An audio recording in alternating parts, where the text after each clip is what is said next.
Gyan Vani Kulagatte YouTube ಚಾನಲ್ಗೆ ತಮ್ಮೆಲ್ಲರಿಗೂ ಸ್ವಾಗತಿಸಿ ಇಂದು ಆಕರ್ಷಕ ಸಂದೇಶವನ್ನು ಪ್ರಸಾರವನ್ನು ಮಾಡುತ್ತಿದೆ. ಹೌದು ವೀಕ್ಷಕ ಬಾಂಧವರೇ, ಆನೆಗಳನ್ನು ನೀವೆಲ್ಲರೂ ಅತ್ಯಂತ ಹತ್ತಿರದಿಂದ ಜಾತ್ರಾ ಮಹೋತ್ಸವಗಳಲ್ಲಿ, ರಥೋತ್ಸವಗಳಲ್ಲಿ, ಧಾರ್ಮಿಕ ಕಾರ್ಯಗಳಲ್ಲಿ ಮಾತ್ರವಲ್ಲದೆ ನಮ್ಮ ಮನೆಯ ಅಂಗಳದ ಬೀದಿಯಲ್ಲಿ ಬರುವಂತಹ ಆನೆಗಳಿಗೆ ಹತ್ತಿರದಿಂದ ಮನಗಂಡಿದ್ದಲ್ಲದೆ ನಮ್ಮಲ್ಲಿರುವಂತಹ ಪೂಜೆಯನ್ನು ಸಮರ್ಪಿಸಿ ಭಕ್ತಿಯಿಂದ ದೇಣಿಗೆಯನ್ನು ನೀಡುವ ಜೊತೆಗೆ ಆನೆಗಳು ಆಹಾರವಾಗಿ ಬಳಸುವಂತಹ ಅಕ್ಕಿ, ಬೆಲ್ಲ, ಬಾಳೆಹಣ್ಣು, ತೆಂಗಿನಕಾಯಿ, ಕಬ್ಬು ಮತ್ತಿತರೆ ಆಹಾರ ಪದಾರ್ಥವನ್ನು ಪ್ರೀತಿಯಿಂದ ಸಮರ್ಪಿಸಿ ಸಂತೋಷವನ್ನು ಪಡೆಯುವಂಥದ್ದು ತಮಗೆಲ್ಲರಿಗೂ ಅನುಭವದಲ್ಲಿರುವಂತಹ ಸಂಗತಿಯಾಗಿದೆ.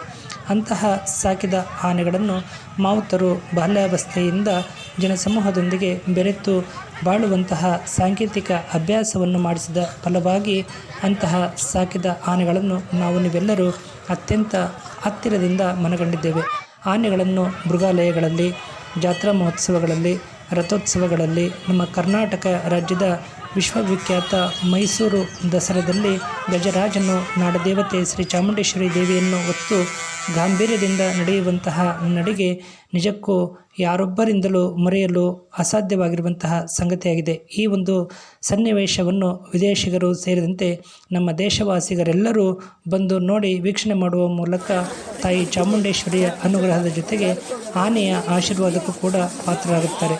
ಅಂತಹ ಆನೆಗಳನ್ನು ಇಂದಿಗೂ ಕೂಡ ನಮ್ಮ ಭಾರತ ದೇಶದಲ್ಲಿ ಭಕ್ತಿ ಭಾವನೆಯಿಂದ ನೀವೆಲ್ಲರೂ ಮನಗಂಡಿದ್ದೇವೆ. ಅಂತಹ ಆನೆಗಳನ್ನು ಮೃಗಾಲಯಗಳಲ್ಲಿ ನಾವು ಮನರಂಜನಾತ್ಮಕವಾಗಿ ದರ್ಶನವನ್ನು ಪಡೆದರೆ, ಶಿವಮೊಗ್ಗದ ತುಂಗಾ ನದಿ ತೀರದಲ್ಲಿರುವಂತಹ ಸಕ್ಕರೆಬೈಲಿನಲ್ಲೂ ಕೂಡ ಆನೆಯ ಬಿಡಾರದಲ್ಲಿ ಸಾಕಣೆ ಮಾಡಿ ಪೋಷಿಸುತ್ತಿರುವಂತಹ ಆನೆಗಳನ್ನು ಅತ್ಯಂತ ಹತ್ತಿರವಾಗಿ ಪ್ರತಿಯೊಬ್ಬ ಪ್ರವಾಸಿಗರು ಬಂದು ನೋಡಿ ಅವುಗಳ ಜೊತೆಗೆ ಹಲವು ಸಮಯವನ್ನು ಕಳೆಯುವಂಥ ಸದಾವಕಾಶವನ್ನು ಕೂಡ ಮಾಡಿಕೊಟ್ಟಿರುವಂಥದ್ದು ನಮ್ಮ ಪ್ರವಾಸಿಗರಿಗೆ ಒಂದು ವಿಶೇಷ ತಾಣವಾಗಿದೆ. ಆನೆಗಳನ್ನು ಸಾರ್ವಜನಿಕರು ಅನೇಕರು ತಮ್ಮ ಮನೆ ಬಾಗಿಲಿಗೆ ಬಂದಂತಹ ಸಂದರ್ಭದಲ್ಲಿ ತಮ್ಮ ಮನೆಯಲ್ಲಿರುವಂತಹ ಪೂಜಾ ಸಂಪನ್ಮೂಲಗಳಿಂದ ಭಕ್ತಿಯಿಂದ ಪೂಜೆಯನ್ನು ಸಲ್ಲಿಸುವ ಜೊತೆಗೆ ಕೈಯಲ್ಲಿರುವಂತಹ ದೇಣಿಗೆಯನ್ನು ಸಮರ್ಪಿಸುತ್ತಾರೆ.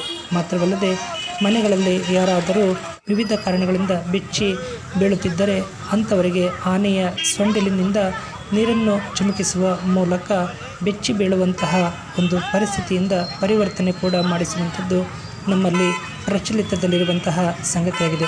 ಅಂತಹ ಆನೆಯನ್ನು ಹೊನ್ನಾಳಿ ತಾಲೂಕಿನ ಸಾಸ್ವೆಹಳ್ಳಿ, ಭದ್ರಾವತಿ ತಾಲೂಕಿನ ಆನವೇರಿಗೆ ಕರೆದುಕೊಂಡು ಬಂದಂತಹ ಸಂದರ್ಭದಲ್ಲಿ ನಮ್ಮ ಜ್ಞಾನವಾಣಿ ಕುಳಗಟ್ಟೆ ಯೂಟ್ಯೂಬ್ ಚಾನಲ್ಗೆ ಲಭ್ಯವಾಗಿರುವಂತಹ ಚಿತ್ರಪಟಗಳನ್ನು ಆಧರಿಸಿ ಈ ಸಂದೇಶವನ್ನು ಪ್ರಸಾರ ಮಾಡಲಾಗಿದ್ದು, ತಮಗೆಲ್ಲರಿಗೂ ಇಷ್ಟವಾಗಿದ್ದಲ್ಲಿ ತಾವೆಲ್ಲರೂ ಸಬ್ಸ್ಕ್ರೈಬರ್ ಆಗಿರಿ. ಹಾಗೆಯೇ ಲೈಕ್ ನೀಡಿ ಕಾಮೆಂಟ್ಗಳಲ್ಲಿ ತಮ್ಮ ಅಭಿಪ್ರಾಯವನ್ನು ವ್ಯಕ್ತಪಡಿಸಬೇಕಾಗಿ ಕೋರುತ್ತೇವೆ. ನಮಸ್ಕಾರಗಳು.